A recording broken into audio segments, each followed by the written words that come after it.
हर हर महादेव सभी को। जय श्री हरि विष्णु। आज हम आपको सुनाने जा रहे हैं पौष मास महात्म्य कथा अध्याय 2। एक बार श्रीमद् भागवत कथा सुनते समय गुरुदेव के मुख से एक कहानी सुनी, वो आपके सामने सुनाने जा रहे हैं। यह कथा सुनकर आपके हृदय में भगवान के लिए प्रेम ज़रूर जागेगा। एक बार की बात है, एक संत जंगल में कुटिया बना रहे थे और भगवान श्री कृष्ण का भजन कर रहे थे। संत को यकीन था कि एक न एक दिन मेरे भगवान श्री कृष्ण मुझे साक्षात दर्शन ज़रूर देंगे। उसी जंगल में एक शिकारी आया। उस शिकारी ने संत की कुटिया देखी और कुटिया में गया और उसने संत को प्रणाम किया और पूछा कि आप कौन हैं और आप यहाँ क्या कर रहे हैं। संत ने सोचा, यदि मैं इसे कहूँगा कि भगवान श्री कृष्ण के इंतज़ार में बैठा हूँ, उनका दर्शन मुझे किसी तरह से हो जाए तो शायद इसको ये बात समझ में नहीं आएगी। संत ने दूसरा उपाय सोचा। संत ने कहा, शिकारी से पूछा, भैया पहले आप बताओ कि आप कौन हो और यहाँ किस लिए आते हो। उस शिकारी ने कहा कि मैं एक शिकारी हूँ और यहाँ शिकार के लिए आया हूँ। संत ने तुरंत उसी भाषा में कहा कि मैं भी एक शिकारी हूँ और अपने शिकार के लिए यहाँ आया हूँ।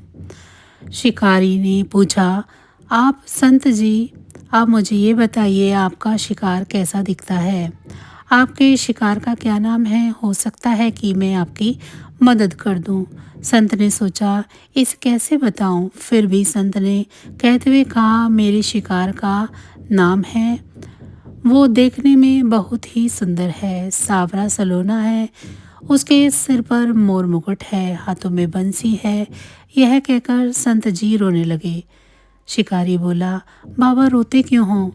मैं आपके शिकार को जब तक न पकड़ लूं तब तक पानी भी नहीं पीऊँगा और उसे आपके पास नहीं ले आऊँगा तब तक मैं पानी नहीं पीऊँगा। अब वह शिकारी घने जंगल की ओर चला गया और जाल बिछाकर एक पेड़ के नीचे बैठ गया। यहाँ पर इंतज़ार करने लगा। भूखा प्यासा बैठा हुआ था। एक दिन बीता, दूसरा दिन बीता और फिर तीसरा दिन। भूखे प्यासे शिकारी को नींद भी आने लगी। बांके बिहारी को उन पर दया आई। भगवान उसके भाव से रीझ गए। भगवान मंद मंद स्वर से बांसुरी बजाते हुए आए और उस जाल में खुद फंस गए। जैसे ही उस शिकारी ने फंसे हुए शिकार का अनुभव हुआ तो वह तुरंत नींद से उठ बैठा और सांवरे भगवान को देखा। जैसा संत ने बताया था, उनका रूप हूबहू वैसा ही था। वह जोर जोर से चिल्लाने लगा, मिल गया, मिल गया, शिकार मिल गया। शिकारी ने उसे शिकार को जाल समेत कंधे पर बांध लिया और शिकारी कहता हुआ जा रहा है, आज 3 दिन के बाद मिले हो, खूब भूखा प्यासा रखा, अब तुम्हें मैं छोड़ने वाला नहीं हूँ। शिकारी धीरे धीरे कुटिया की ओर बढ़ रहा था। जैसे ही संत की कुटिया आई तो शिकारी ने आवाज़ लगाई, बाबा बाबा। संत ने तुरंत दरवाज़ा खोला और संत उस शिकारी के कंधे पर भगवान श्री कृष्ण को जाल में फंसा हुआ देख रहे हैं। भगवान श्री कृष्ण जाल में फंसे हुए हैं, मंद मंद मुस्कुरा रहे हैं। शिकारी ने कहा, आपका शिकार लाया हूँ, मुश्किल से मिले हैं। संत के आज होश उड़ गए। संत शिकारी के चरणों में गिर पड़े।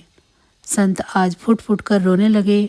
संत कहते हैं कि मैंने आज तक आपको पाने के लिए अनेक अनेक प्रयास किए, लेकिन प्रभु आज आप मुझे इस शिकारी के कारण मिले हो। भगवान बोले, इस शिकारी का प्रेम तुमसे ज़्यादा है, इसका भाव तुम्हारे भाव से ज़्यादा है, इसका विश्वास तुम्हारे विश्वास से ज़्यादा है। इसीलिए आज जब 3 दिन बीत गए तो मैं आए बिना नहीं रह पाया। मैं तो अपने भक्तों के अधीन हूँ और आपकी भक्ति भी कम नहीं है संत जी। संत जी, आपके दर्शनों के फल से ही मैं इसे 3 ही दिन में प्राप्त हो गया। इस तरह से भगवान ने खूब दर्शन दिए और फिर वहाँ से भगवान चले गए। तो बस आज की जानकारी इतनी ही थी। फिर मिलेंगे हम आपको ऐसी ही किसी अन्य जानकारी के साथ अगले अध्याय में। तब तक अगर आपको मेरी ये जानकारी अच्छी लगी है तो वीडियो को लाइक करें। चैनल को अभी तक सब्सक्राइब नहीं किया है तो चैनल को सब्सक्राइब कर लें और मुझे ज़रूर बताएं कि आप सभी को मेरी ये जानकारियाँ कैसी लग रही हैं। इसी के साथ भगवान भोलेनाथ की कृपा दृष्टि आप सभी पर सदैव बनी रहे। आप सभी का बहुत बहुत धन्यवाद। जय श्री हरि विष्णु।